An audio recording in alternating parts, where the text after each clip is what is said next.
did comedy, and Francis and I both did all the best clubs in the country. So that wasn't that, but we also talked a lot of people on the comedy circuit who would be like, yeah, I really want to talk about this, but I can't. I remember Nico running a joke by me that was like perfectly acceptable Holocaust joke. And he was like, oh, mate.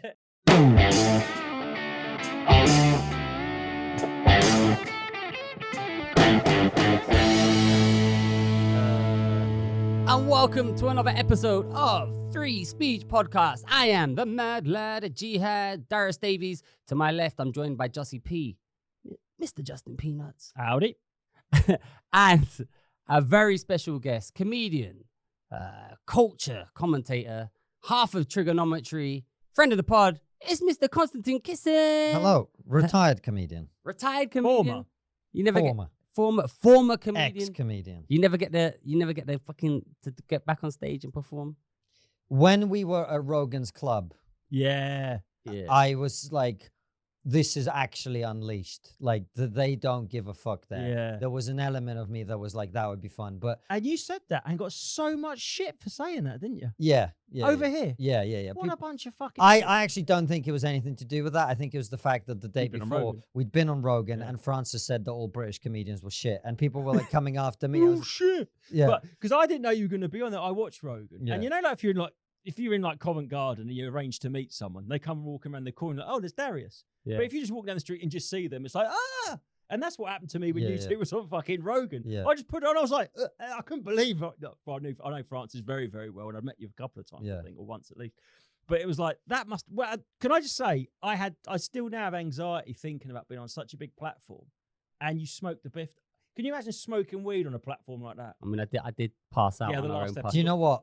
I have, the thing about it was I've never had a high that good. And I don't think it's the weed. It's the mix of weed and adrenaline, which you Yeah, don't normally sure. have. Ah. And afterwards, so when you go and do Rogan, he has a whole like security detail, Yeah. whatever. You get picked up by one of his like ex-Navy SEAL Shit. guys in a big Wow. truck. And when we finished the pod, we were both high off our nut. We got back in the truck with the Navy SEAL, and he took one look at us, and he was like, "Yeah, this is how you feel after combat." Yeah, you really? He You were said sort of like- that, not me. I'm not saying we've experienced combat, but he was just talking about that weird mix of adrenaline and excitement and relief and chill, like all at once. Yeah. I would have just completely chucked the whitey because if it creeped into my head, like if I was like, like sometimes you start talking absolute shit when you do. Yeah, I Got did. to the last episode, but I'd have been like, oh, there's 8 million. Well, how many people watching this? 30? I don't know. It's fucking loads, isn't it? Yeah, it is a lot. Yeah. Yeah. You didn't think about that. You just.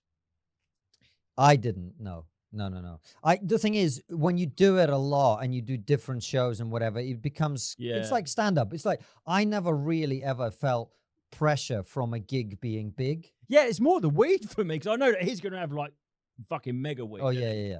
But you know what I mean in terms of people watching? course. What I'm saying is, yeah. like, I always thought playing a room of 600 people is easier than playing a room of 20 Oh, people. absolutely. So much Absolutely. easier, right? Yeah. So the more people watching, that means the more people are out there who potentially will like you, you know? Yeah, That's how I'm just literally thinking like when he said, "Do you want Yeah. a joint?" and you two were like, "Yeah," I was going, "No," I was watching it, going, "Don't," because I knew it was going to be like weapons. I grade wasn't. I weed. was like, do it, Yeah, do fuck it, that. do it. It was fun. I enjoy that. And that was the last time you kind of felt the urge. Yeah, but I really, even when I go and watch stand-up now, I really don't feel. You watch stand-up?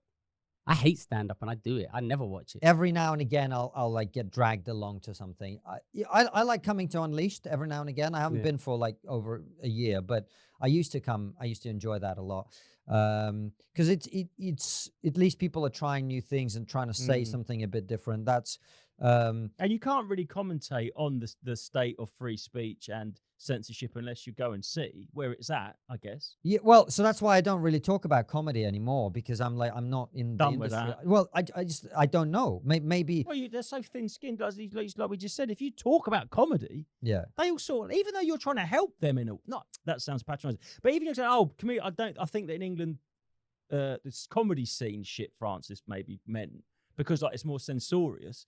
And that's sort of like No, I helping. think he meant it shit. Yeah, he did. I think Yeah, he meant. he meant the comedians as Yeah, shit. but if you I think what he actually meant is that he prefers American yeah, style. they're not of as stand-up. scared of the censor. That's part of it. The other part of it, I always thought of myself sort of in that vein as well is like the British comedian is always taking the piss out of himself. So The American comedian is always looking out at the world and taking the piss out of the world. That was always something that appealed more to me. So in many ways, Francis and I are both kind of American facing in terms of the way we think about comedy and stuff.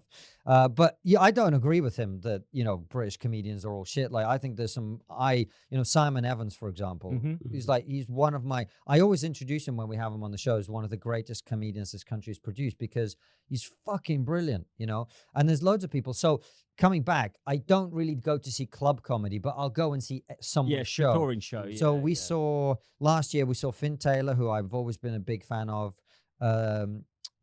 and then Steve Hughes and Jerry Sadowitz. Like Sadowitz, I mean, to me, like I would go, I'm going every year for the rest of my life or his life, whichever runs out first. Probably his. Probably. Yeah. To be fair. Sadowitz, amazing. Also one they're trying to stop. You know what's interesting to me, though, is that you and Francis, you seem like didn't seem like a marriage that I would picture. Like, how did you two kind of get together to start the pod? Because, like, I started with Francis. We're good friends, right? Too, Yeah. So we all, and, you know.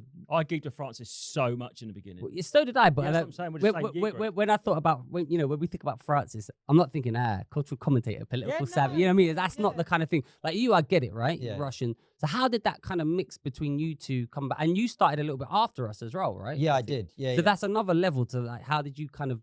Well, so I think your analysis is actually right. I don't think that Francis really wants to be like a cultural commentator, particularly. I think what he's realized now is like he's a great comedian, and the more he uses his comedy to comment on social issues, but from a comedic perspective, the better his career is going to go, and it's much more natural for him.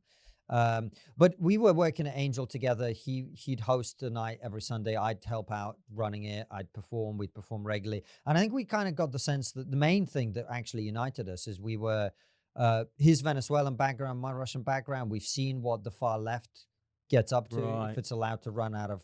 So Russia's far left, although. Well, Yeah, communism was. I Right? didn't know about Venezuela's history. Yeah, the Venezuela is the same. It Chavez. got ruined by socialists, right? And that was one of them. I think another one was we both felt that we were like the black sheep of the industry to some extent in terms of just the way we think about, not even like politics.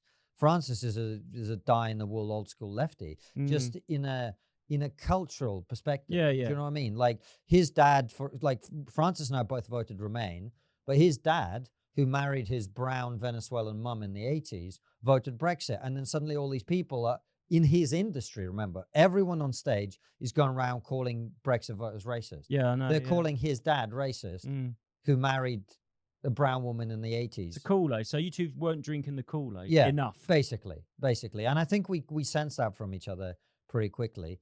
And that's kind of where it comes from. So where you find yourself now to be, I don't know, because I consider myself an old school lefty. That's the thing. We're all, I think most people you know considered what? they're lefty, and now suddenly everyone's gone there. So We've stayed here, and now we're racist. I think it's by design, because since World War II, it's like, well, the people are like, oh, the right wing is bad. So they're like, oh, fuck, how can we get away with doing loads of right wing stuff? We'll just say it's left wing now. It's like, do you know what I mean? They've sort of flipped it. But what the fuck was I going to say? I was going to say, so where you find yourself to be viewed now, because I'm not, you know, were you painted into that corner, or did you retreat to that corner and then they painted up to you? A bit of both. No, I think well, I don't even know if I am painted into that corner, because I keep telling conservatives I'm not conservative, and I keep saying I'm not on your team, right? So I think I'm the place I'm trying to be in is someone who calls every play the way he sees it. Sure, that's right. And I think the right gets a lot of things wrong, and I think the left gets a lot of things wrong, and I think it's important to challenge both of those if you actually care about the end product, right? As it happens, I think your point is correct, which is if you look at my actual views on different, take issue by issue, until about 3 minutes ago, I was left of center on everything, on immigration, on fucking, you know, the idea that you can't change your sex because you said you're Stacey, all of that stuff. Any other issue that you'd want to look at, I've stayed exactly where, like Barack Obama, 2008 Barack Obama is probably way to the right of me. Like, he Yeah. didn't believe in gay marriage, for example. Did he? No. Shit. Barack Obama ran on Yeah. a platform of marriage is a union between a man and a woman, right? That wasn't a long time ago. Barack Obama was not Yeah. a long time ago, right? So the whole conversation has moved in a completely different direction. And those of us who've stayed in the same place are suddenly now like, I'm right wing for some reason. But that's the crazy thing. You've just criticised a specific politician, or not criticised. No, I'm not criticizing. Oh, sorry. You've pointed out a policy of his that is right wing. Yeah. And you know that people think you're right wing for pointing that out because of who he is. Well, It's kind of like a religion, isn't it? so Barack Obama was to the right of me on immigration. Yeah. He was to the right of me on gay marriage. I mean, Yeah. I've got no But for problem you with to gay say marriage. this, they'd be like, oh, you're racist. No. It's crazy, isn't No, it? I think Right people- of you on people are drone silly. strikes. Yeah. Exactly. That's what I'm He saying. done the most did a lot drone of those. strikes in Yeah, the he did first more day. drone strikes. Yeah. Then So Trump. I think the whole circus has moved on, and if you've stood still, suddenly you find yourself in this place where you're being like, "What?" You know, I remember when I turned down that behavioral agreement contract years and years ago, like Kate Smurthwaite Yeah. saying I'm like basically a Nazi, and I was like, I'm Jewish. Like, what? I'm a Jewish Yeah. Nazi. Like, these people don't think about what they're saying; they're just throwing these labels around. And I know it's sort of like such a over-made point at this stage, but the people that are acting like Nazis are doing it under the banner of. Well, like the left. Antifa is like the Yeah, I most. mean, it's like, the people that burn the books are really the good guys, is it? And it's like, and this is the thing, like we talk, in the Patreon, you say like about you've got people that you disagree with, and it only seems to be, and I'm not on either side, but it seems to be the more people on the left, or say they're the left, they're the only ones that want to silence the opposition. Like you have trigonometry, and you want, like I can't think of any. Like, you want a left wing, you don't want to try and Loads of cancel them. their Yeah. podcasts. It's Yeah, like, yeah. let them have them, but Yeah. they want to stop you. Yeah. Well, I think it's the time that we're in. The right. So this is one of the reasons I find being called the right wing so funny, because my comedy heroes were people like George Carlin and Bill Yeah. Hicks, and their entire shtick was taking the piss out of the religious right in America. That's what they did. And also anti-capitalist, where it's like the left wing now is pro-capitalist, they're pro-big pharma, they're pro. Yeah, They seem. that was an interesting flip during the pandemic. Did you see how they just swapped sides? I think they've just. Have you seen hypernormalization? Yeah, I just think it's like they're doing this thing where we're just discombobulated. We're like, say, we're post-truth. We can't trust our own eyes. We don't know where the. I don't think it's that, mate. What I think is there are a lot of people on the left who are secretly very authoritarian. Big time. And when they got scared during COVID, they went fucking wear a mask, stay at home, do this, do that. Was it Voltaire that said, man doesn't want to be free, he wants to be safe? Yeah. So they just said, oh, we'll keep you safe, but you've got Yeah. to have no freedom. Like, yeah, sign me So up. this is the truth of it, right? What I am first and foremost is not left or right. I'm anti-authoritarian. Same. It's like me, baby. Yeah, same. I don't like authoritarianism on the right. I don't like authoritarianism on the left. I think authoritarianism is not a good thing for society. And, my angle when I was a comedian, the only point I was really trying to make is look around the world at societies where comedy is censored. Yeah. Do you want to live in one of those places? Yeah. And you come from the. Yeah. And you don't, generally speaking, you don't want to live in a place like that, especially, people like us who want to be creative, who want to do things, who want to say what they think and be wrong sometimes as well. Being able to speak your mind and be wrong is a really important thing, because that's how you learn you're wrong, and then you can go away and make changes. And right? we can all learn you're wrong. Like, if Yeah. one person says something like, if someone says something on a big, massive platform on telly or something, there's a national debate about what they said. That's educational in a way, isn't it? You can be. It could be, couldn't it? It could yeah, be if it it wasn't can like it is now. Yeah, You exactly. get put in the fucking stocks for it. Yeah. And they said, oh, look, Yeah. that guy on the Yeah. telly what said that. Let's have a debate about Yeah. whether we should talk like that. Yeah. So the point about free speech is not only like so people can say controversial things that are true. It's also so we can speak our mind and be wrong and learn and grow. Like, that's a huge element. It's of a it. loss of context is the main thing Yeah. that bothers me. Yeah. Because like you watch, like, why hasn't everyone, if context doesn't matter, right?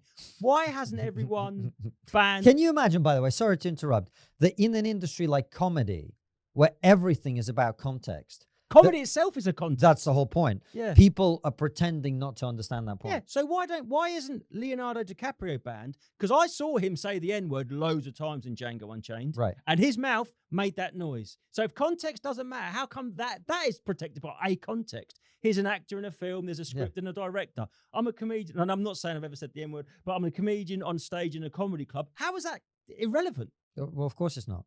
This is, I don't know if you saw, there was a clip of me on the BBC talking about Sadowitz when they were trying to cancel him. And this is the point I made. It's like, you don't, like him, whatever he said, and he got his dick out, which he gets his dick out every show, by the way. Like, I'm more familiar with his dick than mine at this point because I've seen the show that many times. Like, that's what he does, right? So they kept trying to say to me, but isn't it like offensive? And I kept going, well, you don't go to like see Macbeth and run out, go, oh, this guy stabbed his mate. Because it's a show, right? Exactly. And comedy is a performance. And that context changes everything. But strip clubs are legal. It's like, you know what to expect, right? There's going to be, I don't know if it was. I don't know why you threw the strip clubs in there. Because that was nudity. random. I'm glad to hear it's an important but I'm point. saying you can go and watch. You were just like, strip clubs. Just No, but nudity's not illegal. Yeah. Do you know what I mean? And it's an adult audience, so him getting his cock out isn't. I don't know if it is illegal. It's not illegal, is it? I actually don't know. Well, you can see nudity is my point. Yeah. You can go watch the Dream Boys. You said they were really good. Magic Mike. Listen, I mean, I don't know. Comedians are just bitches. That's basically the way I see it. It's crabs.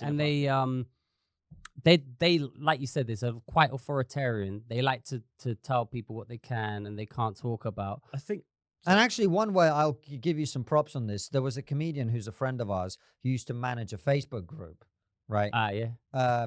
And people ganged up on him because he's a bit autistic, and he would a bit awkward, wouldn't he? He stared at women for like half a second too long, which is the difference between like cool and creepy and whatever. So, and people piled in on him, giving him absolutely no benefit of the doubt. And you were one of the people that actually stood up for him. And you was so I was in a feud. This person, I was in a mortal feud with him, and I didn't like him because he was a Facebook owner and he was actually really authoritarian. He was, and he was woke and all the rest of it. He was super woke, and he just annoyed me. Not anymore, by the way. We turned him. But here's what we didn't turn. They turned. They turned. Once people come after you like that, then you find out what your real opinions are. But what it was is like, I didn't have a problem with him as a guy. I had a problem with him as an admin and what he was doing, right? And he was like, "Oh, Darius is bullying me. Leo's bullying me." It's like, no, we're bullying you as an admin. Anyway, then someone said, "Oh, he's been accused of this, of me tooing some woman," and this was the accusation. I couldn't believe it. Right when I was reading, obviously gleefully when it came out, I was reading it. But this was the accusation. Wait, this is incredible. Right? I heard it was a guy from a girl that he met. This girl was at a gig, and at the end of it, she brought a boyfriend. Simon messaged that girl and asked, and bear in mind this is all secondhand, asked that girl, quote, "How serious is it between you and your boyfriend?" And that was the whole evidence for him Me Tooing, and everyone piled on this guy to really kind of ruin his life, right? Yeah. And then I read that. Now I was like excited, like if there's actually, I was like, what? He asked her, "How serious is it with you?" And then he sent her a dick pic at the same time. I couldn't believe it, so I wrote this thing saying like, you're all just fucking bullies. Fair play to you, because that's what I was getting at earlier. Yeah. Like, you did have a reason to bury him more than they did, but you're like, no, hang on a minute. Yeah, but you have principles. Who it is, principles, and it's like, it's like they say, like, like law, in the eyes of the law, everyone's equal or whatever, and it's like, and that's not the law, but you're like, no, if I believe this, and I don't believe he's done anything wrong, even though I would like him to have done something wrong, I'm going to stand up and say it's a slippery slope, because they could come after you next, isn't it? Yeah, but and you're absolutely right. And so the reason I brought that up was less that point, and it was more the point that, it feels good to gang up on people. There are people who enjoy telling it. You saw this during COVID. People enjoy telling other people what to do. They enjoy telling other people how to think. They enjoy controlling other people. Bootlickers. They love it. They love the power. And the thing is as well, especially if you don't have any power in your life, if your life is shit, you're not fulfilled, you haven't got the relationship you want, you can have this incredible power. Oh, look, I typed something on a keyboard and this real person has their life ruined over there. Some people enjoy it. Like, I remember during COVID, Francis and I were walking through Borough Market, and we met actually someone we knew from the comedy days. And we were just chatting with her. And then this guy came over in a pair of aviators and a high-vis jacket and went, "Excuse me, no talking." Man. We're standing outside. In the fresh air.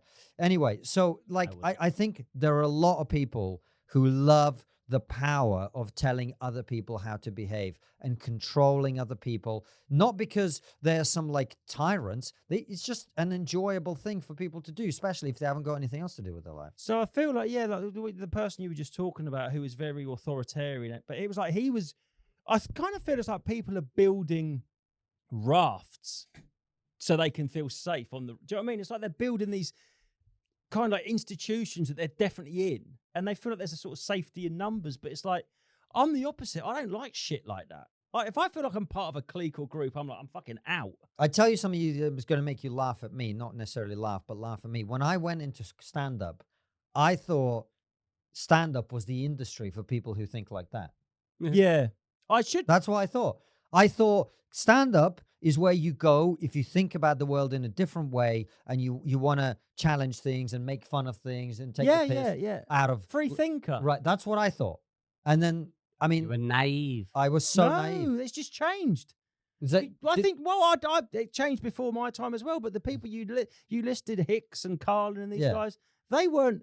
This is where I just thought of an analogy. Imagine you're in school and I was always getting in trouble for being a gobshite and just saying stupid things. If I thought I say this, I'm definitely get chucked out of class, but 3 people might laugh. I'd fucking say it anyway. And you think there's all these classes down the hallway in the school, 10 classes.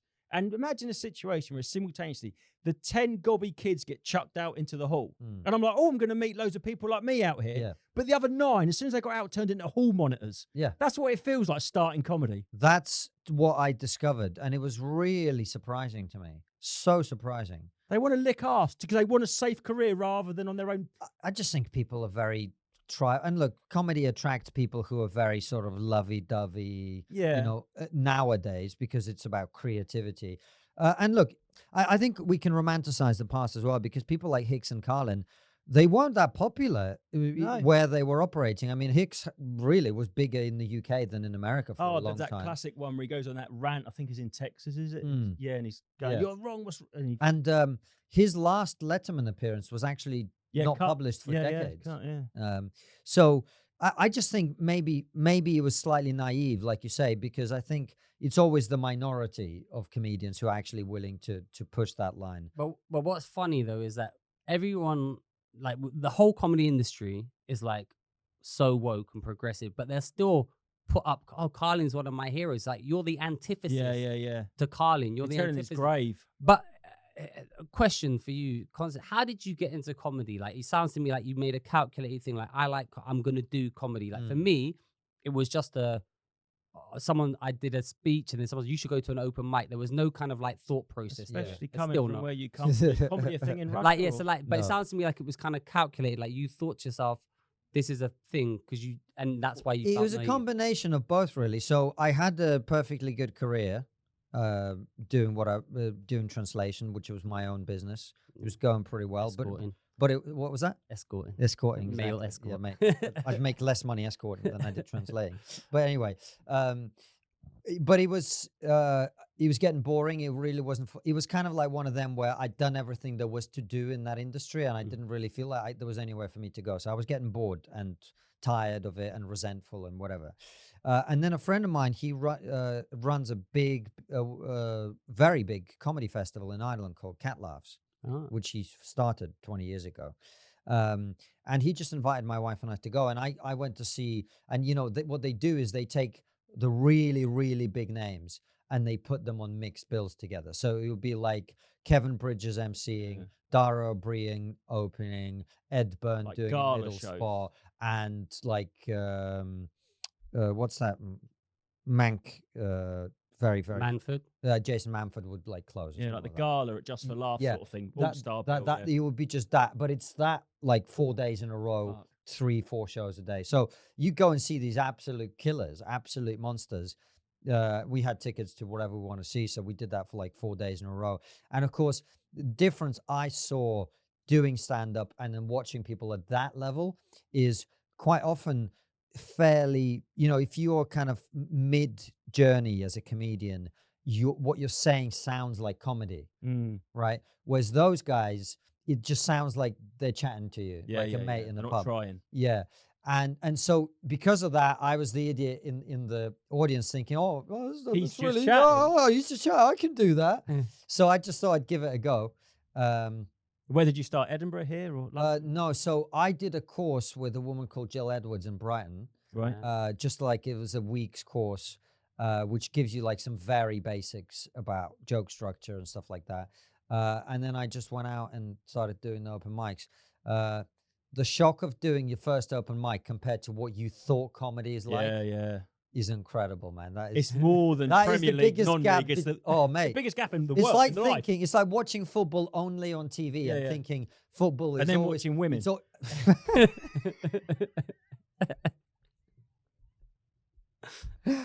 Excellent. Women's football is very good now. Is it? No. Do you watch it? No. No. Yeah. Well, So it could be good. You got We to just- wake it on. It could. Be, it could be good. It We could just be don't watch it. It could be good. So but it was a decision though that you made to get into comedy. You wanted that was the decision. I wanted to see if I could do something like But that. mix it up with your political, or Yeah. your points, or your philosophy. Yeah. But that's again because I was probably quite naive. But I remember, the Hicks and Carlin that's what they did, right? They were making points and making them funny, and that was what I certainly enjoyed about it. So that was always. I remember actually. Fairly early in my career, sort of realizing that was going to be very difficult to do on the circuit. Because, when you're playing the circuit, people have paid their 10 quid or 20 quid or whatever. They just want to see funny.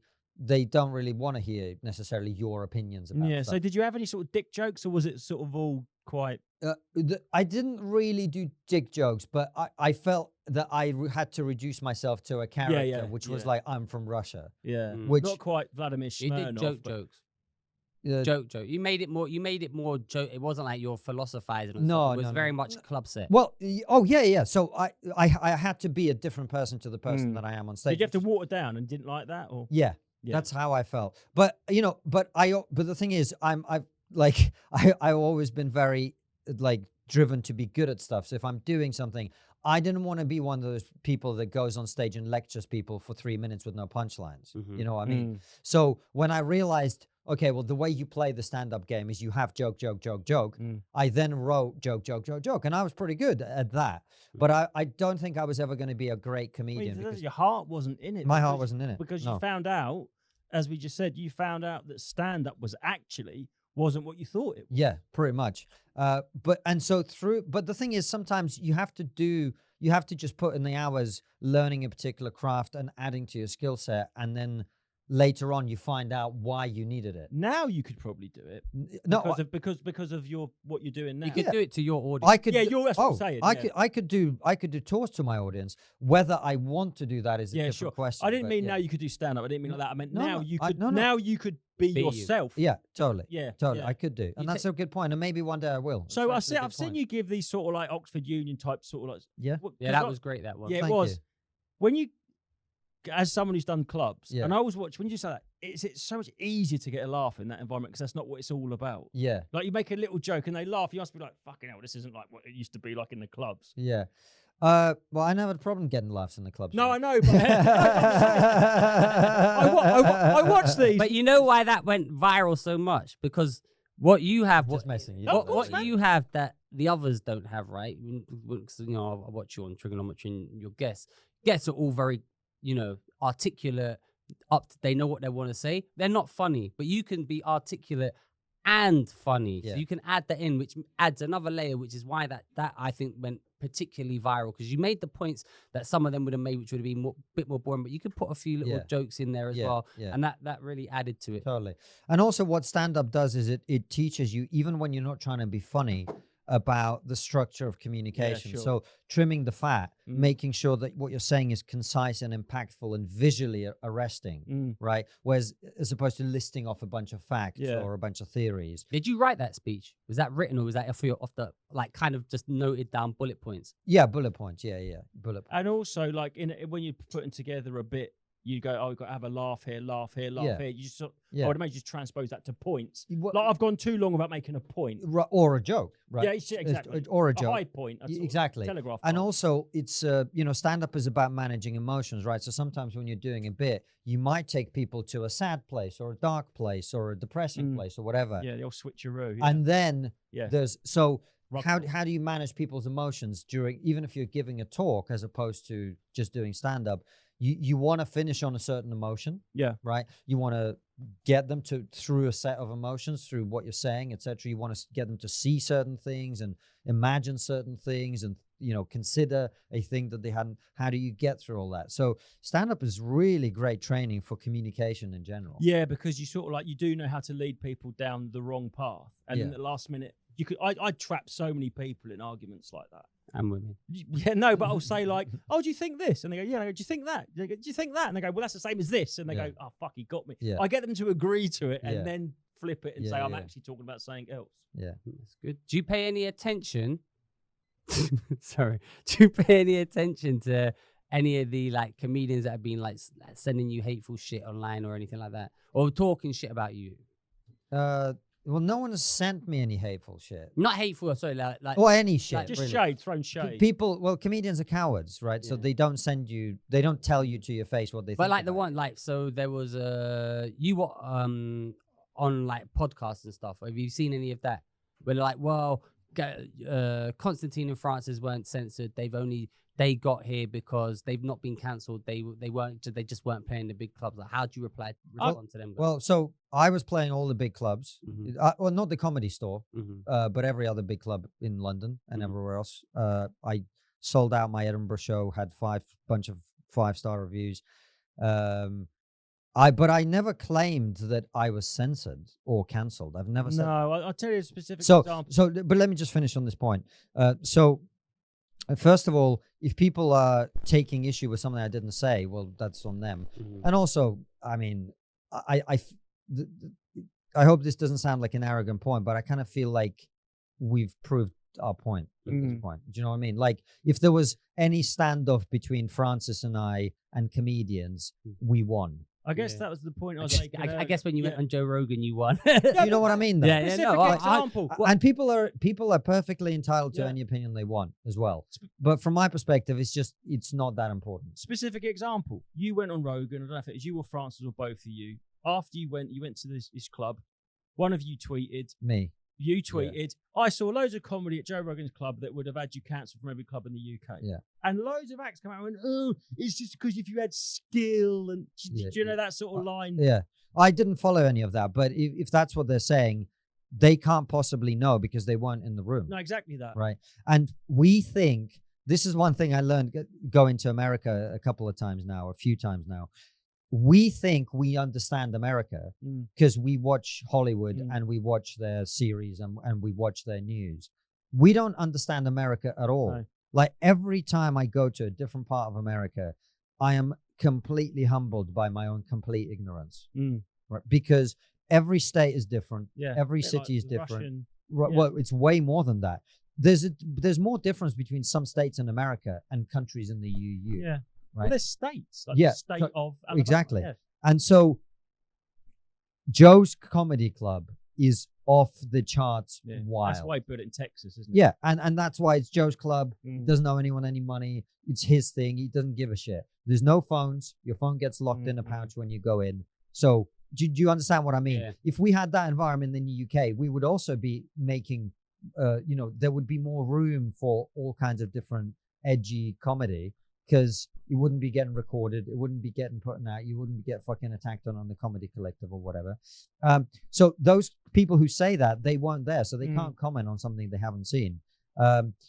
It's a fact that he would get. It was like those safe, edgy comedians saying, "Oh, that's ridiculous. I say what I want." It's like, you don't say what you want, or if you do, what you want to say isn't that out there, mate. It ain't as out there as you think it is. Well, a lot of people. The thing is, it's not like Francis and I made this up in our own heads and then started talking about it. Like, we talked. You walk the walk, yeah. Right. We did comedy, and Francis and I both did all the best clubs in the country.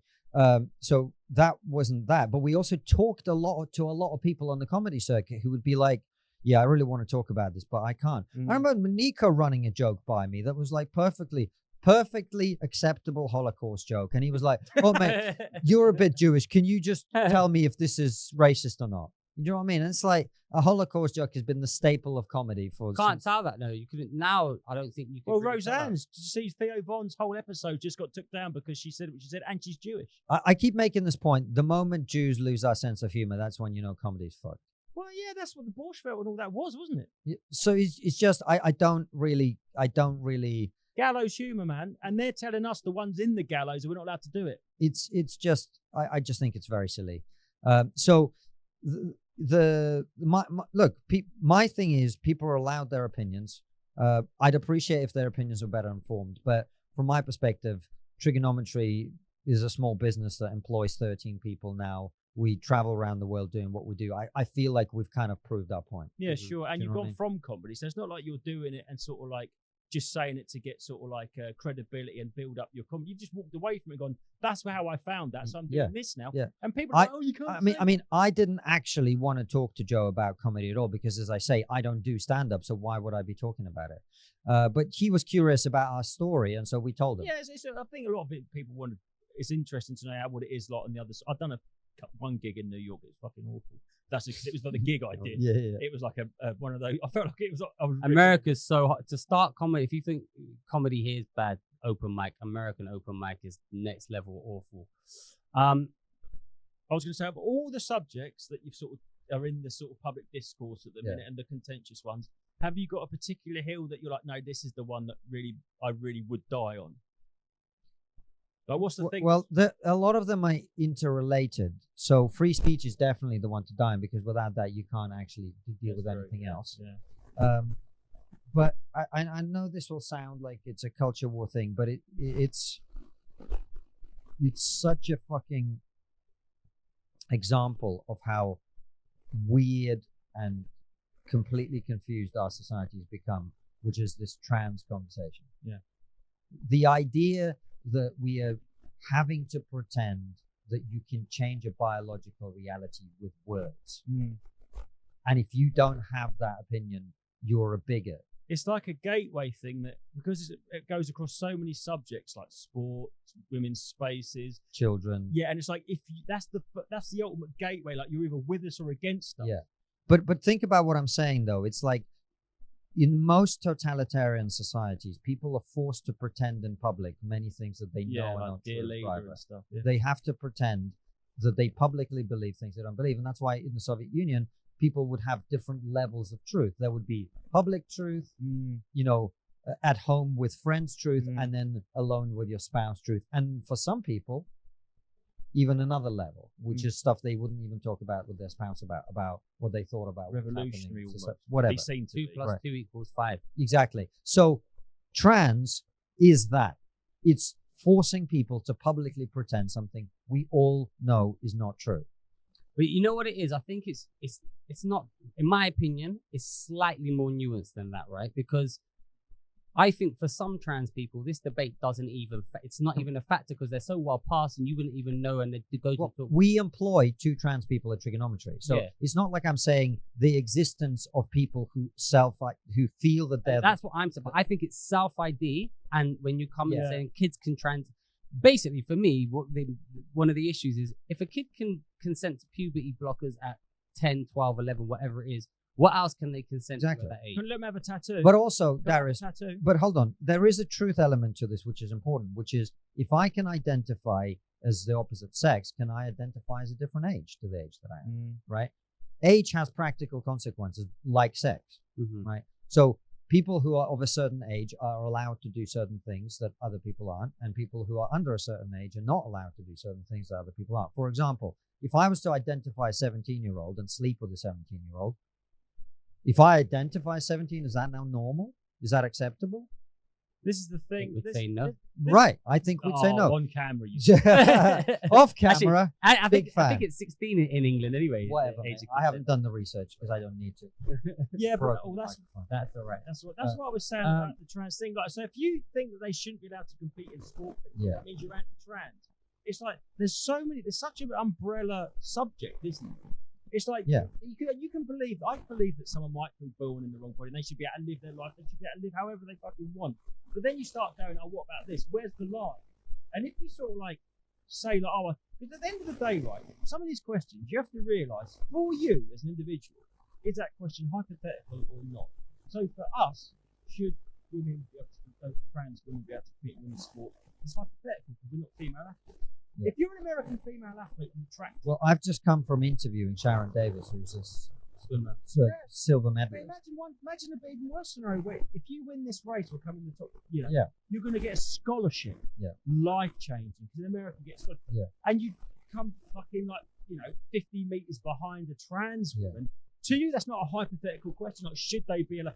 The question of should women, trans women be allowed to compete isn't like, do I accept trans people? Like, is it fair? Right. It's a completely different question. Well said. Do you see what I'm saying? I see exactly what you're saying. But it's become this gateway thing. It's like, if you don't agree with all things trans, then you don't agree with that initial trans thing. And I'm like, if someone wants to be trans, fine.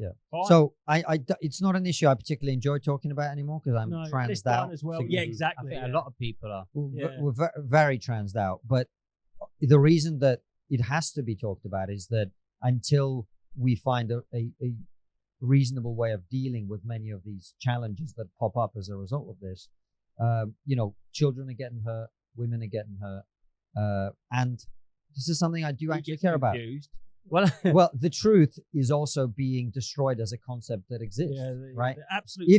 If you can change your sex by clicking your fingers, then there's no such thing as the truth. Yeah, there's no such thing as science or anything, is right? It's nothing empirical. So, incantations, you say.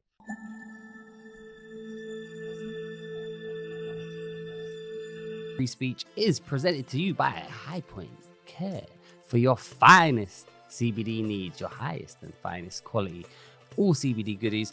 We've got gummies, we've got drinks, we've got lotions and potions, an assortment of CBD goodies. Use the code 3SP for 10% off all your orders. The finest quality products in the UK. Highpoint.care. Use the code 3SP. Now back to the pod. Have you had actually any like fucking threats? Mental people? Well, there is a mental trans comedian who's threatened us. Oh yeah. Yeah. But I mean, I'm definitely not scared of. What issued the challenge for a boxing? Yeah, but it was all kind of like anyway. No, not particularly, but it's also like people coming to steal equipment and all. You know what I mean. Yeah. Don't come. Well, I'm sure you've got the same here. Well, no, this is so there's quite a lot of equipment. Man, I've had like 3 people walk in since. Yeah. Someone just could walk out with a Mac. Where the fuck's going on over there? Yeah, anyone could come in. So listen, we touched on the trans debate. I was gonna say, for me, like, I was like, it's not my body. I don't care. Do what you want. And even when it comes to kids, obviously for my kids, I don't want that to happen. Right? Yeah. But I don't think if say you're the parent, right? Yeah. And you're certain your kid wants to transition. Yeah. And I can only speak for the NHS in England, right? Because I'm from England. Yeah. I think it should be, this I think is a possible solution. You should be allowed to transition if you're a kid in England, as long as your guardian, whoever is looking after you, fully informed, you understand the decision you're making, there's going to be consequences down the line. And the NHS will support you in your transition for the rest of your life. At the same time, you waive away any rights to sue if you decide to detransition, and they won't help you if you decide to detransition. And I think if they agreed to that... Are you talking about below the age of consent, though? I'm talking about like... You're asking a parent... if they're children, then they're... Yeah. So I'm talking... Yeah, but so you're saying a parent could consent for a child? Well, that's what they're doing now anyway. So I know, but I'm saying you think that's right? I'm saying as long as they understand that they can't sue the NHS in the future if they detransition, and they won't be helped. The parents. So hold on. So if you wanted to give, let's say, if your 11-year-old wanted to drink vodka. Hold on. Or go to Epstein Island. I very clearly said.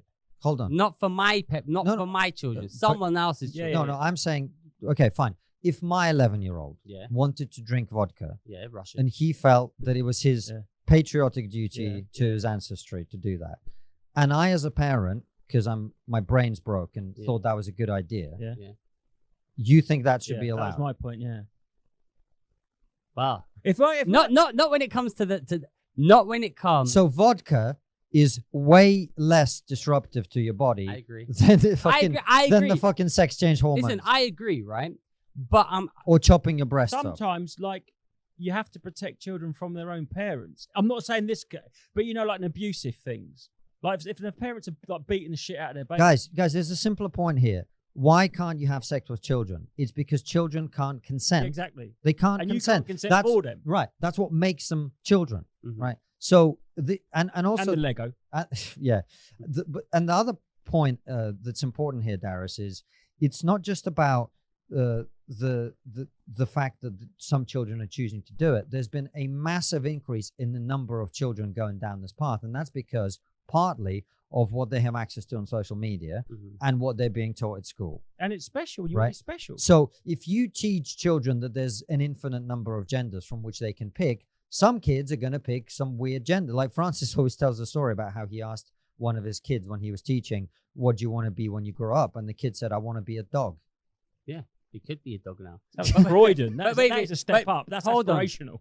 My point is this, right? Children have a No, wild I'm in imagination agreement and with no you. concept No, of reality. I'm in agreement with you. But my point is this, right? Is we should let them. They should be allowed, if that's the way. I mean, that is what's happening. But they should understand fully the consequences that will play out. Okay, down but the they line. can't because they're children. I But get your that. point The is, vodka's So- got so my point- consequences. your but- point is the parent can consent. Okay, fine. Hello. Fine. Let's say my 11-year-old or my 15-year-old or my 17, let's say my 16-year-old, right? The 15-year-old who's not fully able to consent says, you know what? I don't think I was born to have two arms. I want to have one. Hold on. I want to have one of my arms removed. Yeah. And I said, you know what? If that's what makes you happy, son, here we go. Get the machete. Right? Is that okay? No, but you. No. But Obviously, it's not okay. Listen, so what's I it? think So we're in a- chopping your dick off is fine. Well, hold chopping on, your hold arm on, off hold is on. not. My point is this, right? My point is this. Transition, do whatever you want, right? And then they're not going to help. The NHS won't help you with the detransition. You can't sue. Right.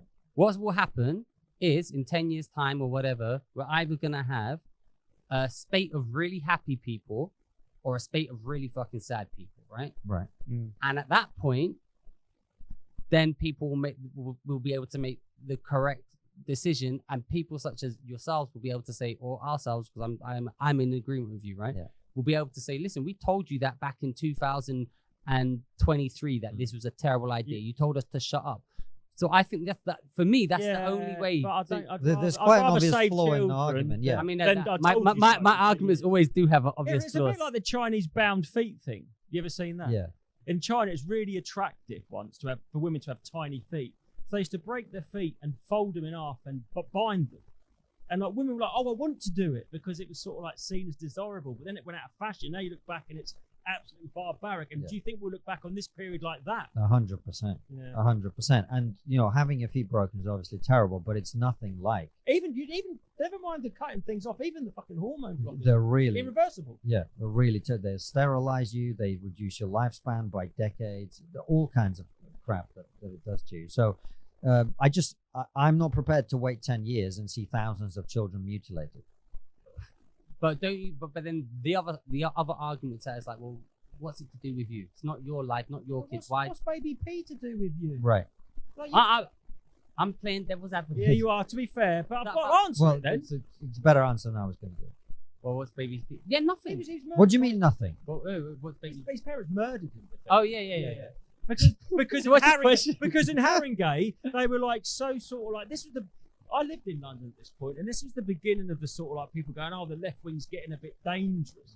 Like they were like, "Oh, they turned a blind eye because they were underprivileged," and they would sort of like let it go, and they were sort of like a bit like probably Rotherham. It was like a bit incompetence, a bit didn't want to be seen to be heavy-handed policing or social workers.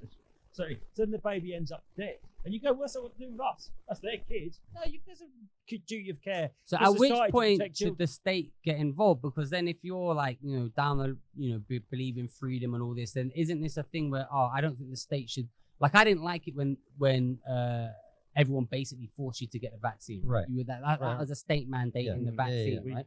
But now we're saying, but the state should be able to tell you what you can do. No, or not really. but that's completely different. Forcing you to take a vaccine is making you take an action that you don't want to take.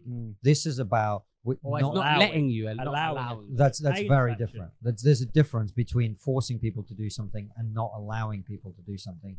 Particularly, again, as I say, when it comes to children, children can't make their own decisions. That's why we have to have a certain standard in terms of how we treat that. All right, and I've got a question. So, obviously, you've spoken to a lot of people about this. And you're more, why is there something? Because it seems to me there's been a huge push to gender ideology, like just on, like you said, you've mentioned it, social media. Like, why is this From happening? nowhere?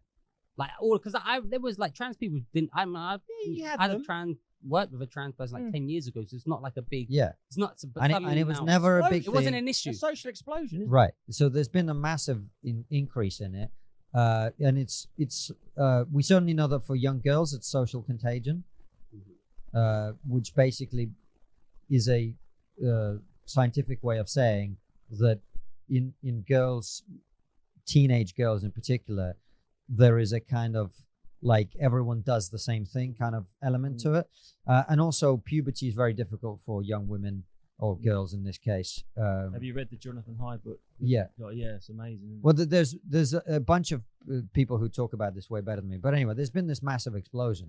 And that's why it's become an issue. And also it's become an issue because in the past, trans people just, they didn't require other people to participate in their You're a bigot. in their life. But Yeah. I guess my question is more like, okay, but why is it Coca-Cola? Why is it Apple? Why is it everywhere? Go down Regent Street. Why is this? This isn't just coming from like another person at school. It's There's a spoken about top-down- more than it Yeah. is. Like what started this? Where is this come from? Do you know? Do you have any idea? Like why is it something a huge? I don't know exactly where it came from. It just seems to me like there's a section of the progressive left who they think that they've got to keep they've got to break down the next barrier. Yeah, you this know? one feels like a Trojan horse of conformity. Yeah. It's like this is the one where like I sort of like when we asked if there was a hill you would die on, I sort of suspected it would be this because, like I said, it's such a huge subject, but they narrow it down to one thing: you're either with us or you're a bigot. And it's like, whoa, I'm with you. This, and this. Yeah. Children, no. Sport, no. I think that's reasonable. I think that's. Reasonable. I think that's completely. And that's to protect people. That's not to attack or sort of like marginalise trans people. It's to protect women in women's sport. To assume someone's a living and a livelihood can affect their whole life to do with scholarships.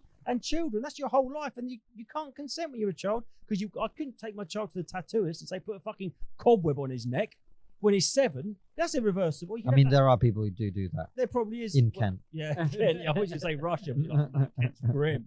Good look. Have you got a dream guest? Oh, loads. I mean, we'd love But the to. one that is there one that is like really. No, not. I definitely wouldn't say one, but Joe Rogan, Stephen Fry, Ricky Gervais. Trying to think of some others who would be incredible. J.K. Rowling. Yeah, definitely. Is that a misogyny that the turf? There's not a male phrase of turf, is there? It seems to be if you're a woman against trans, it's worse somehow. Yeah, but so the trans exclusionary thing is like they're feminists, but this is like their weird kind of feminism, whereas men are just transphobic. Right. Okay. Yeah. But I mean, the whole thing is like female to male trans people. They're not dominating male sports, Right. So I mean, They're that's, not that's isolating, they And no should. one gives a shit, and right? Yeah. So that should be the main crux of the sports argument. It's like to me. if you play like for the first team, and you can't go play like you said. You give a different example back. Can I identify 17? You don't get like someone from the first team playing in the under 17s at rugby. But when I was in the under 17s, I had some potential. And one Saturday, like you're gonna not the first team, as you're gonna come and play in the seconds or the thirds, Yeah. and you can go up. Do you know what I mean? You can be at under 18 and play senior rugby if you're good enough. But you can't have any other fucking weight. There's a reason why we have male and Segregated, female, yes. and there's a reason why you have weight categories in combat sports. And also age categories. Yeah. Like, you know. Totally. Talking about combat sports, you're pretty big into UFC now. Yeah, I am, man. And you're big into UFC. I was. Kiss. No. That's not what they do in the UFC. It looks like it. Yeah, you said you was watching the UFC when I walked in the flat the other day. There was two men hugging, but Yeah, well. one of them had a tool belt on. Fuck that. Yeah, so you got into UFC now, so like, I don't know. Of all the MMA fighters, would you like to have Sean Strickland on? He too far gone. Of all the MMA fighters, we've had one. We had Dan Hardy on. Oh, have you really? Yeah. yeah. Dan Hardy. The outlaw from Nottingham. Yeah, he was really good, man. Yeah. He was great. Yeah, because he's expanded his consciousness. Yeah. Several times. You know what? I actually don't have any fighters that I'd necessarily particularly want to interview because they all have this fake persona where they like talk shit. You know what I mean? I think it's UFC as a company as well, isn't Yeah. it? And you can't step out of line. Who I really like is Dana White. Yeah, Dana White would be. Dana White, we were very close to interviewing him one time. Oh, so really? he's someone I would love to interview. Yeah. He was one of the first high-profile people that supported Trump. Yeah, that's not why at all. No, I'm just saying. No. He's outspoken and he'll say what he thinks. He isn't outspoken. I actually don't know anything about his politics because for him, Donald Trump is the guy who gave him a shot. Yeah, exactly. Trump. Wow. They had the UFC at like Trump When venue. the UFC was tiny and no one gave a shit what it Human was. cockfighting. You treated as human cockfighting. So Dana White tells a story of how basically they couldn't get it on certain networks because they just said this isn't appropriate for TV. Networks that like broadcast hardcore porn wouldn't take it. That's how offensive it was considered. And at that time, Trump gave him a shot at one of his casinos to host the show there. So I just think it's personal loyalty. To me, what's interesting about Dana White is he's a guy who's built this massive company from nothing, basically. Literally nothing. It was on his ass. Yeah, it was on his ass. There was a time when they were $13 million in debt. Yeah, the Fertitta brothers were going to bail, and he said just one more shot, and then they did a reality show called The Ultimate Fighter. Yeah, which really exploded. Just changed it. Yeah, one fight. So that's something that's interesting me right now is as Triggernometry grows, and we've got some big plans that I can't talk about yet. Talk about it. I can't. But it's about how do you grow something that's starting out and really starting to take off. How do you build on that? What else do you bring in? How do you work with people?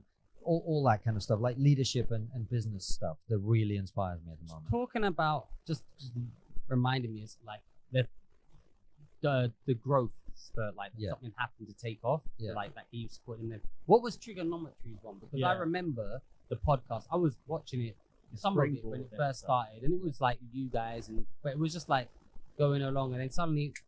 What was that moment? I'd see people I knew on there. Then all of a sudden it was like Douglas Murray. I was like, "What the fuck? What happened?" I was like, "I know Alistair Williams." Like, what was the catalyst? We had several. So the first big one was when I turned down that safe space contract in the end of 2018, and that became like a super viral story around the world. So that gave us a big boost. Can I just quickly interject? So why did you? Because I remember I booked gigs. And there was this thing, the promoters have got to sign this, and I didn't, because I found it so fucking patronising. Right. It was like, can you sign this and say you're not going to do a rate? It's like, I don't need to sign that because, do you know I'm what I a mean? professional. It's not like I want to do the rate. I just don't want to have to be seen to be like you think. Yeah. This is going to stop me doing it. Well, you understand this better than most comedians, it seems. So that I'm a comedian. Just want to say that. Yeah. I know. I said most. So that was the first big one. I think there was another. Lockdown was a huge spike for us. Oh, lockdown. Well, everyone was stuck at home with nothing to do, so people were watching way more content. Your old episodes, you were continually making them during lockdown. We continued. We did a few remotely, and then once we could, we rented a flat there where Francis and Anton lived together, and I would come in 3 days a week, sleep on the sofa, and we used the living room as the set. Good idea. And would you But you couldn't have guests then. We could. Guess where? Oh, I don't speak that. I- I never paid attention to the but COVID it's regulation. the same. So, Yeah. but we did what we could basically, and we just I think also we felt like, well, if the BBC are going to have guests on with social distancing, we'll have guests on with social. I was watching something about a year and a half ago, and it was like not this morning, but that sort of thing, and they were still sat further apart than they used to. Yeah. And I was like, you're still just doing this whole fucking theatre bullshit. So The lockdown was big because not only was everyone stuck at home, but also, if you remember the summer of 2020, there must have been more guest availability. there was kind of a lot going on as well, culturally and politically. It was the summer of BLM and all of that. So that was a big boost. And the third one was earlier this year, which was my Oxford speech. Yeah. When we put it on our channel, it got about 6 million views. And we literally went, earlier this year, we sat down on like first few days of January and we were like, what's our target for the year? And we were on about 330,000 subscribers on YouTube. And we were like, well, if we can get to 500, that would be like massive. That would be fucking amazing, if we can get to 5. I mean, we're probably not gonna, but let's set that as a target. And we got there by March because of that one video. That's yeah. And do you just find like We've got 2,000. Well, you'll have a few 2.2 more or after this. 3. And do you find that it's like, Right, if you're watching this, don't be a minge and follow them. Thank you, Konstantin. yeah, thank you, Constantine. But because That sounded fucking weird. Thank you, Konstantin. Thank you, Konstantin. I sort of can't get your name right in my head, so I had to say it really quickly after him. I had to sort of like, thank you, Constantine. Were you nervous doing that speech? You know what's weird is I had it in my head for days. I knew exactly what I was going to say. And all the way up to driving there, getting there, being there, I wasn't nervous at all. And then like 20 minutes before, I was like, oh shit, it's actually happening. The building add to that. It's like quite impressive imposing buildings, aren't they? Yeah. And then there was it took fucking 3 hours for the whole thing to start because they were doing some student bullshit. Fucking pigs' heads. Pretty much. And although to be fair, that would have been more entertaining. And then, but you know how it is when you go out on stage. Once you get to the mic, you're not nervous anymore. You know, you're ready to go. Because they made you wait around for 3 hours. Yeah. So you were nervous back there in the green room, maybe. But once you get to the stage, you get the mic. You know what, like you in your flow. You know what you're doing. What's the process for that? Like, do they? Someone reaches out, they email you, right? Yeah. But is it a bit more different because I can put in a word for you, mate. I don't want to go on the office to debate. Talk about But- WWE. but I could talk about that. But I mean, is it a bit like? What is do they have their certain traditions that you got to do? Oh Do yeah. they invite you to speak on a subject? Yeah. So they invited me to debate whether woke culture had gone too far. And actually going to boarding school was super helpful because it's kind of like there's all these fucking really weird rituals, you know. Yeah, didn't phase you. Yeah. What are some of the rituals? Well, like someone can at any point interrupt your speech and be like, on the point of information, actually, this, you know. And it's like, really? Yeah, well, it actually happened twice during the speech, So and I was someone like, sort of fuck off, fact mate, checked I've it? got a speech to make. Is it like a fact checker? No. It's just like a random person who wants to say something. Oh, right. You know. You can interject. Yeah. So you can interject a couple of times. And actually, in fairness, the tradition of it, you're supposed to take one or two because it shows that you can think on your feet and whatever. But I was like, I've got a fucking great speech here. Shut up, man. Yeah, I saw you. I want to. So I was like, no, fuck off. I guess it's a slightly different question I asked you about the who you done. What was the sort of subject or area that you get the most problem algorithmically, as in like misinformation or strikes? Or It would have been COVID during Really? when the peak of. Oh yeah, like that's so. Have they retracted any of your COVID strikes? Yes. Because we've got some COVID strikes. So Yeah. wait a minute, that's not medical misinformation. Yes, Yeah. information. so we appealed it, Yeah. and it got. But now we can't even appeal it. That's why we didn't Did appeal you it lose at the any time. money because of it? We had a video. Monetized, can't they? We had a video with a guy which was recorded before any vaccines were developed. It was basically saying these vaccines are going to be shit, Yeah. and it got taken down. And after it got 1 million views and generated like I don't know 15 grand or something, it was crazy, whatever it was. And it would have kept going, Yeah. and it brought in loads of subscribers and whatever.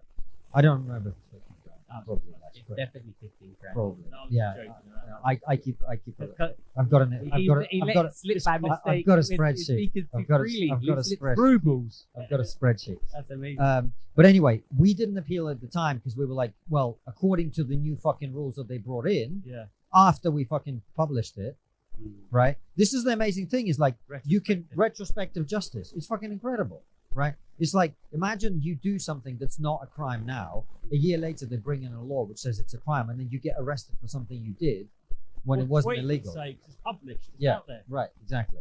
So anyway, it got taken down, but we were like, according to the current rules of YouTube, this is against the rules of YouTube, so we didn't appeal it at the time. And then a few weeks ago, we appealed it. They put it back, but it's dated so much we're probably not going to actually Yeah, republish but it. there's lots of earnings. Yeah, yeah. But YouTube don't care. No, they don't give a shit. That is crazy. You just got to look at it. Like, it's so. So I don't- they acknowledge now that wasn't misinformation. So we can't even appeal that. We got loads of them, but we appealed them. I do an audio podcast, and it's every episode was an total. I couldn't talk about anything else. And you know, shut up talking about. It's like, fuck, this is the biggest fuck up in my entire lifetime. Do you know what I mean? And people are like, stop getting on about. Yeah. Fucking on about. It's like clown world, isn't it? When no one, everyone's like, this. We've been grounded for no reason. House arrest, all of it. Business lost everything, and it was incorrect to do so. The information that went out, and people are like, oh, let it go. So what the fuck are you on about? Everyone's changing their tune now, though. I've noticed this kind of people. I wasn't part of that. I wasn't like, didn't you wear a mask? I was always like, anti-lockdown. Imagine telling a fellow human to wear a fucking mask and being happy with yourself. I can't imagine doing it. I can't imagine. A lot of people enjoyed it. I know. I've got told to put my mask on.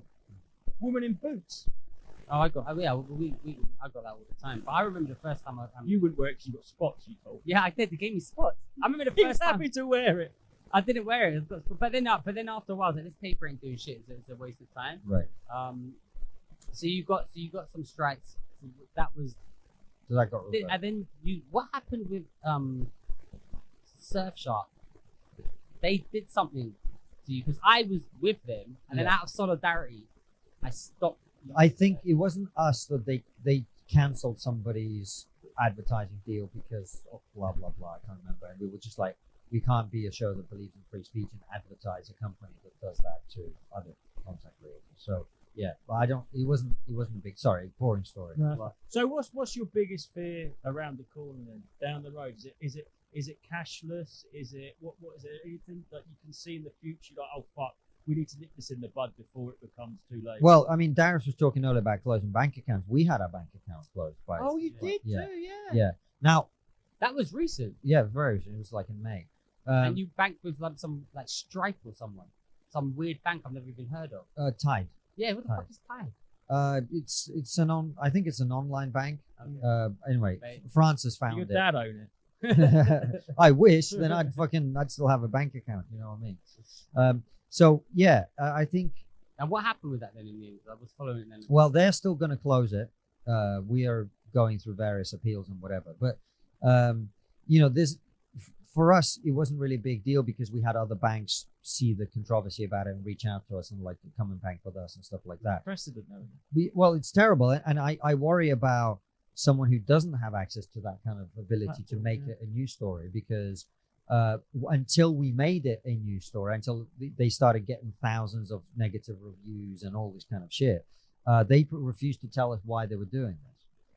And it was only when we kicked up a fuss that they actually said anything. So that's worrying. And I always said this, it's like, if you invent this concept of hate speech, which is people should be punished for saying something, right, legally or society. One issue as well. Right.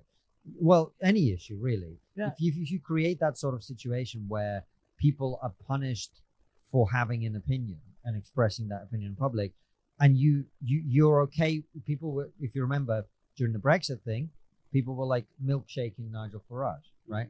So you were okay with somebody physically assaulting somebody because of their opinions. Because you may think, a milkshake is funny or whatever, but he doesn't know it's a milkshake. It could be acid in that cup or whatever. I mean, At the time, there was acid attacks, isn't it? and there were, of course. So that is physical assault, but people were happy with it because they dislike A bit the like the person Sam who was- Harris Trump thing. because it was happening to someone they didn't like, right? So if it's okay to physically attack someone you don't agree with, well, why wouldn't you take away their bank account? The bank account is not a human right, right? Why wouldn't you? Or if you take away the bank account for having the wrong opinion, what else can you? What about electricity? What about the internet?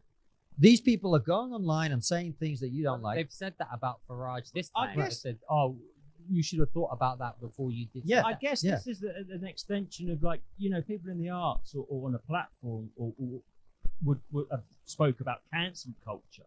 This is ultimate cancel culture. Because when I meant like one issue, what I mean is you can have a guy, right, or a person, right? They're a really good businessman, they're philanthropist, and they run an orphanage, and they give to the homeless, and they're a great father, and they think we should tighten up the borders on immigration. And because they say that, oh, that's got to go. It's like, why can't we have like different facets of ourselves? Yeah. Do you know what I mean? And that's the ultimate cancel culture. If you disagree with the zeitgeist on that one fucking issue, like, is it ESG? Is that what it's called? Like ESG points? That is one of them. Yeah, it's like, you like, oh no, you can't have a bank account. You can't, oh, that good businessman, you can't do that. It's like, I'm a good, not me, but I'm just. You were about to say I'm a good person. I was but about- stopped yourself just yeah, in time. I was inhabiting my hypothetical man. But do you know what I mean? It's like, what? Just one fucking issue that you don't toe the lie on. It's all like negates everything else about your whole character. Yeah. So I think having a situation where people are punished like that for having the wrong opinion or whatever. And by the way, I mean, look, like, not that I approve of this, you know, I think fucking actual Nazis should have a bank account, you know, like whatever. But Nigel Farage is business, isn't right. Well, Nigel Farage is not a Nazi, but not only that, he doesn't represent a minority opinion. The campaign he led secured the That's votes all of legal more as than well, half the against country, me. right? Hate speech, is it? So him being punished for expressing one of the two major strands of thinking about a particular issue, which was Brexit, is not even the punishing of minority voices. It's just a small group of people trying to suppress other people who disagree with them. It's not even about, you know, someone at the margins saying something really outrageous. It's about punishing a very mainstream way of thinking in this country, right? Just normal people who pay just as much tax as you and probably more, who have kids, who, you know, they're normal people, right? Yeah. And their opinion represented by this one guy is suppressed as if he is some marginal figure who should be mocked and hated and divided. Yeah. And of course, a lot of your viewers would have had money on me coming on your show to defend Nigel Farage, but it's very on brand for me. But my point is that but you're not actually defending. I'm not. I'm Nigel defending the Farage. principle. It's like you and Like Simon. you defend, Yeah, exactly. Yeah, exactly. Yeah. It's the And same. I guess the only sort of like thing that I can see that was like a mass accepted, stated sort of like philosophy or sort of like a point of view that was really, I found abhorrent, was the people that said, if you don't have the vaccine, you should be dying in the street, should be refused hospital. Are they going to have their bank accounts? Because with the No, they were saying the thing that you're supposed to say. exactly, That's but kind. now, That's kind and compassionate. it's awful, isn't it? People were saying that. It's like, the fuck, if you haven't got you vaccinated and you're in a car crash, you should leave you in the road. It's like, Yeah. the fucking hell's wrong Hashtag with be you, man? kind. Hashtag be that's kind. not They're the kind. goodies. Yeah. Yeah, but I mean, I think a lot of people, more and more people now, are waking up to the sheer hypocrisy of what's happened. And actually, I think some of the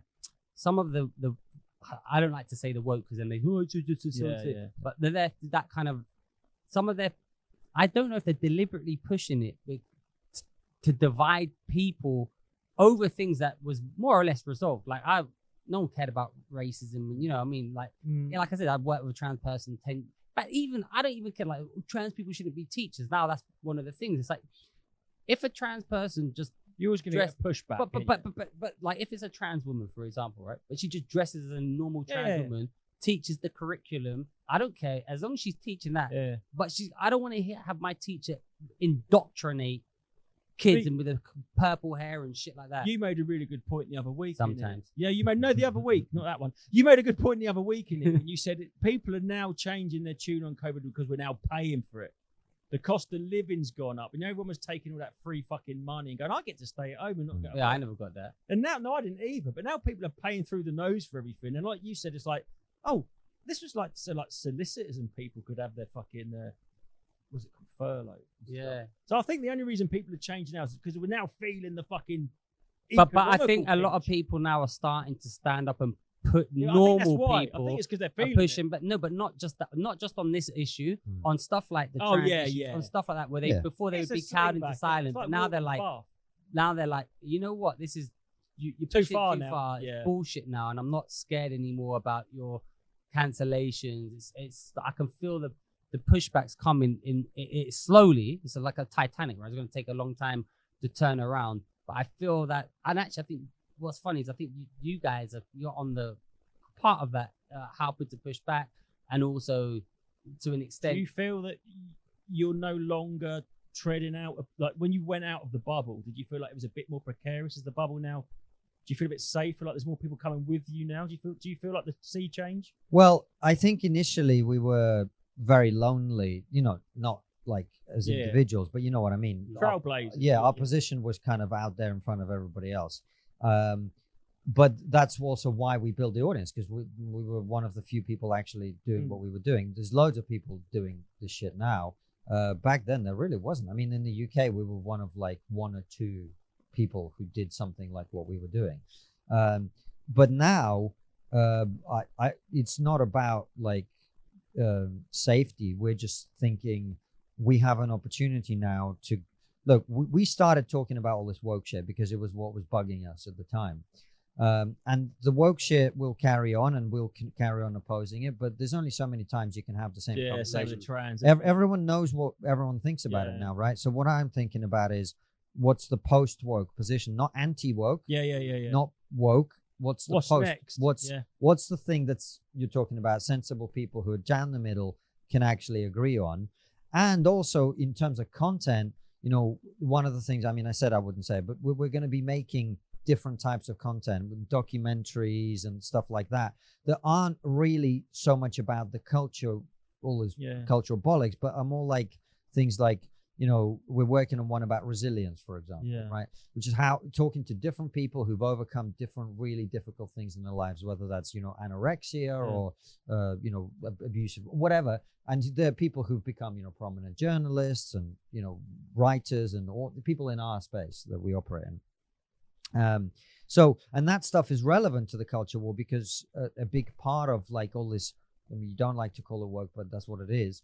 This ideology, it's about teaching people to be victims, teaching people to think of themselves as oppressed all the time, instead of thinking of themselves as able to overcome the challenges that every human being has to face in life, right?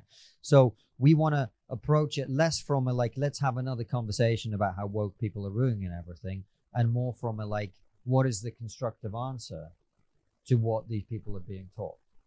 Something you can show your child and go, look, this is how you want to think about the world if you want to be happy and fulfilled and successful. You know what I mean? That's kind of the part of the exciting thing for me is like, what's next? Right. What's next? What's the next phase of all of this conversation, and how can we contribute more to So that? instead of sort of like reacting to society, you're trying to maybe shape it or something. Yeah, like what are some things that we can all actually agree on that would be good?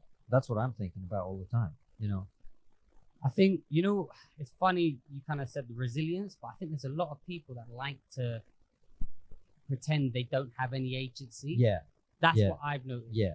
Like in, for example, there's like, I don't know, some like Me Too, like this, and it's like, you can say no. You weren't physically pushed down. There was, maybe that's not anything. That's the worst example ever. I'm not saying. Well, wait, he's just trying to bait me into some fucking no, I'm explosive not. I'm trying to say he's just trying to wait for me to go, yeah, absolutely. The women are always lying. Not women.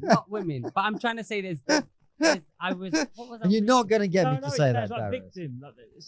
No, you're talking about agency, and your point is very valid. Yeah, it's like you've got agency. You can say no. You can make these decisions yourself. Yeah, and a lot of people don't. They like to give away that agency, and then. But you know why that is, though, right? Well, being a victim is a. Yeah, it gives you an excuse. Yeah, I think like this Illuminati talks an excuse, isn't it? It's like, oh, there's them, and none of us can do anything because we're oppressed. And it gives you an explanation of why maybe you didn't get to where you wanted to get to, or maybe why you don't. Some people don't even know where they want to get. Yeah. And they're the ones that do that. Yeah. I think if you've got a dream, you go for it, you don't make it. Like I used to have pretensions to be a sportsman, didn't make it, and it wasn't no one else's fault except yours, no mine. And but I'm saying, but like some people don't even have any ambition or drive, And then they look around and go, who can I blame for this? Yeah. It's like, Yeah. nobody. Yourself. Yeah, Right. yourself. And the thing is, if you blamed yourself, this is the bit that people miss, is if you blamed yourself, then you'd get into action about it eventually. Yeah. You'd be like, look,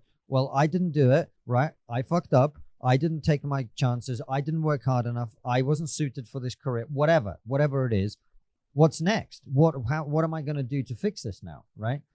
And if you're not ever honest with yourself about your own complicity and your own failure, you're never going to get to where you want to get to because you're not even fucking looking. Do you think that's the other side of the coin? There's like a lack of, like in modern society, especially with Twitter and social media, there's no such thing as redemption. You can't. Yeah. And I think that's that. So if you look in the mirror and go, I didn't make it, and people can't admit that because they don't think they can change it. It's like we all seem to be typecasting ourselves, like I'm the victim, I'm this, I'm that. Oh, he's the bad guy, he can't change. And it's like, why? Isn't that what a wonderful human thing, like redemption, being able to turn things around, forgiveness? Yeah. But it just where's that gone? Why is that gone?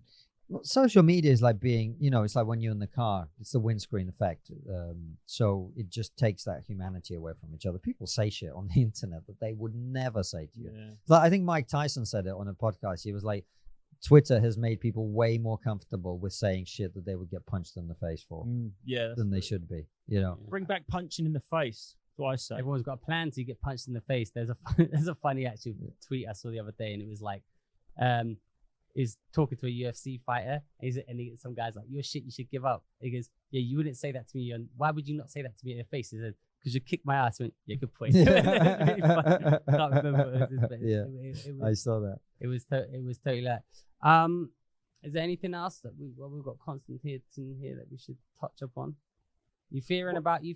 Like when it comes to conspiracy theories, which I love, how much credence do you put into stuff like the World Economic Forum and stuff like the social credit score that they're pushing? Do you think this is a natural thing that might and all that? Well, I mean, China has a social credit system, so it's not beyond the realms of possibility. I don't personally really think that this whole WF thing is like a huge force.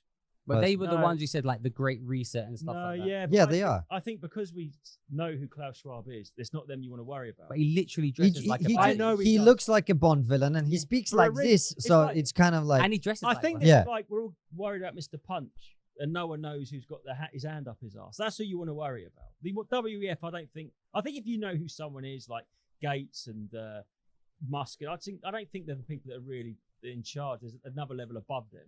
The people that you don't know. The more time I spend in like talking to people who run big organizations or work in the media or in politics at a high level, the more I really think it's very, very difficult to coordinate anything like that, to be honest.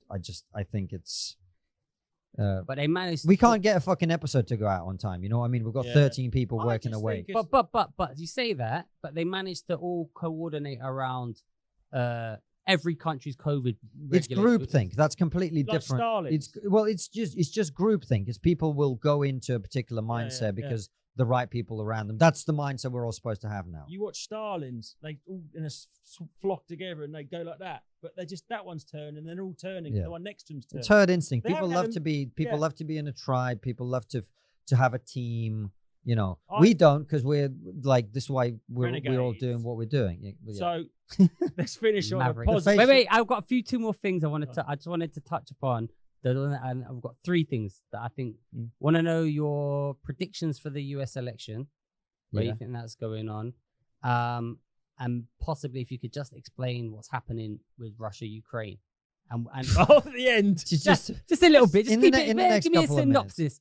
Just because I don't know, like, who's going to win? Everyone now suddenly, I remember that, like, it was COVID, then suddenly, instantly Ukraine, and everyone was an expert on Ukraine. Yeah. And I don't know shit about shit, right? Yeah. All I kind of know is that Russia said, we don't want NATO on our border. Apparently, Ukraine invited them in, and then now the war's off, and we're on the brink of World War So, III. Darius, that's about a 4-hour podcast, which I won't do. Do it in 5 minutes. But you can go on our channel. Go on and watch the last thing we did about this coup recently. I listened. There's other stuff like that.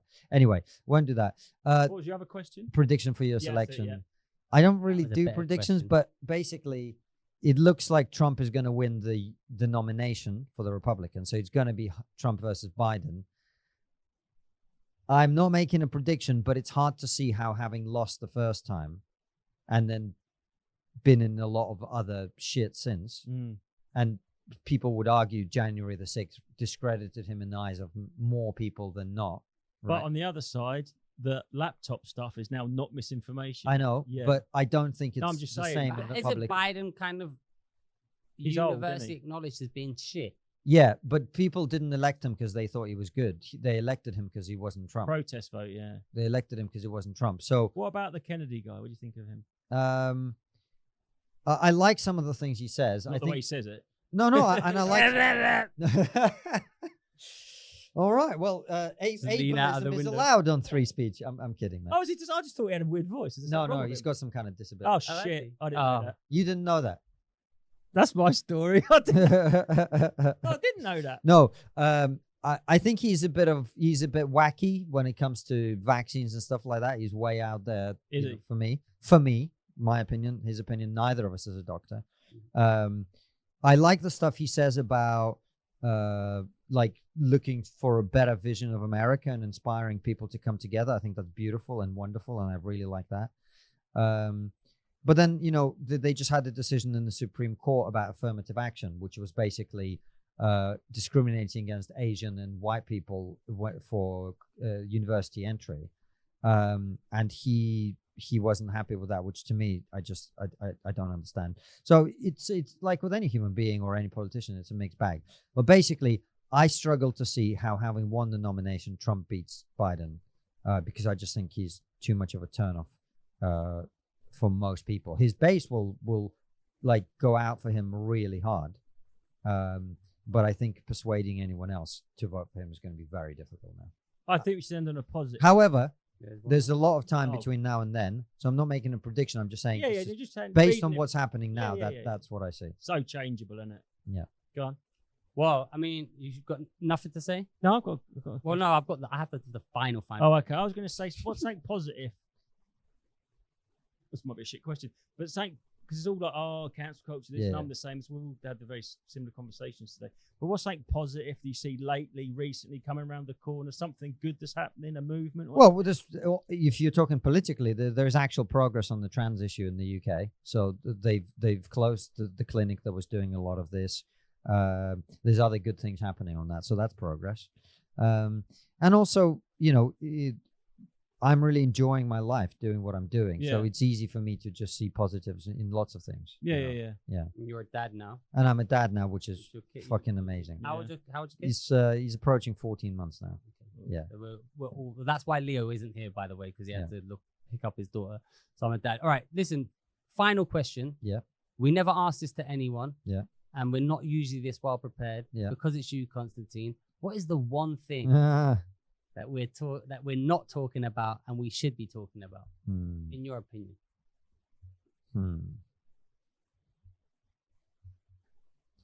Not so easy now, is it? No, I'm just trying to think of something interesting because I get asked this question a lot. Oh, do you? Fuck. You I'm doing it, man. thought you were original. He's trying not to recycle one. Yeah. I'd be like, the last thing I said. Yeah. But you're actually thinking of a new one. I think one of the things we don't talk often enough about in the UK is that it's hard to explain because it's like the water you swim in and you don't notice it, but we're really not very aspirational here. Mm-hmm. And we import the worst ideas from America. We're like, yeah, give us all your shit, keep the good stuff. And actually, they do have a lot of good stuff in America, and one of them is the go-get-it mentality, the drive, the ambition. The English people hate that. Yeah. If they think you're cocky if you do. Yeah, that. I know. And I think actually it's a big fucking problem. I really do. I think we don't have enough aspiration in this country. Like, there's a comedian that's always coming after me called Adam Rowe. And I really like and respect Adam because I think he's actually got that drive. Whatever, I know everyone in the comedy industry thinks he's a cunt, and they're entitled to think that. But I don't think that. good. But I don't either. good. I did actually allude to Adam earlier on. Did you? Now you've named names. Yeah, So got him. well, that's what people always said to me about him. I'd never actually met him, but when I see his content, I think this guy's got that drive. I saw one of his shows, which was very good. So, like, he can dislike or disagree with me. That's fine. My point is, I think I like people who have that drive and ambition, and they want to create something big, and they're not ashamed or embarrassed about it. You know, and we do ourselves down too much in this country for my liking. And each other. And each other. And, you know, I don't know what the American comedy scene is like. My sense from meeting the people I've met there is much less crabs in a bucket than what we do here. Well, Rogan's known for that, to be fair, because the Yeah. New York scene in the cellar was the opposite. They used to sit around and shit on each other. Yeah. And the LA scene, as it was then in the store, it was very much they were trying to a high tides raises all boats mentality. So very different. Yeah. An abundance. Yeah. So I just think I think people don't, and also for comedians, my sense is people just not enough people think outside the box. I don't think stand up is a genre that's going to stay big forever. I just don't, you know. I think it's there's waning now, I think. I was looking at Live at the Apollo and that, the numbers and everything. I mean, I don't know because I don't do comedy, but my point is, like, most comedians who are actually any good, they could be doing other stuff online, and they don't think big enough to actually know that. And if you looked at, you know, what were the successes of lockdown, it was your Rosie Holtz, your all the other people who actually created characters or did things online, and that's how you build an audience nowadays. If you want to get to that point, so I just think I wish we, as an industry, when I was in comedy, I thought this, and I think this now about Britain more generally. It's like we don't have enough of a go get it mentality. I mean, I don't think we want to go all American. No, you know? yeah, sure. We're a But bit sickly. but we don't have to talk everything down so much. Yeah, either. and to be seen to be trying in this country is like shameful. Yeah, exactly. I tell you the story as a final thing. When I was at school, you guys understand rugby? You do, right? You understand rugby? Yeah. So He's asking me because he doesn't think I know. He used to play rugby. Private school. yeah, well, I just he's didn't classed know. with me. I didn't know. I was actually being racist. I was just like, you don't play rugby. That's in fair the enough. As long as you're being racist, all right. Yeah, that's fine. So we had a guy in my school. It turned out to be a very good, actually, I think, semi-pro rugby player. He was playing for the first team. The score was 23-23, and in the last seconds of the game, so the score wasn't 23-23. Sorry, the other team had scored a try, which brought it to 23-23, and there was the conversion to go right in the middle of the posts. And my friend Tom, he ran out and blocked the conversion. All of the rest of the team Charged were it just down. like heads in their fucking hands in the corner. They knew we'd lost, blah blah blah. And then he charges out and blocks it, which never fucking happens in rugby, right? Yeah. And for the rest of the week, he got called a keener. Yeah, trying too hard. Yeah. A keener. You're trying too hard. That is quite funny, though. Sometimes British people can be funny with shit like that. Totally. And that's where the humor comes from. I would have definitely called him a keener. Yeah. But I would have also loved to be the hero that charged it down. Yeah. But because it wasn't me, I want to put it you down. nerd. That's Britain. No, that's Britain. Yeah. I'd love to have done that, but because you did it, I'm going to shit on it. Well, and this is kind of my point. Yeah. I think you see what I'm saying. So, I love this country. I think it's a great place. I'm very grateful that I had the opportunity to come and make my life here. But I wish that was one thing that we just let go of and realized it's okay to want to be successful. It's okay to want to do great things. There's nothing wrong with that. You know, it doesn't make you arrogant. It doesn't make you a bad person. The guilt thing, maybe. Yeah, you don't need.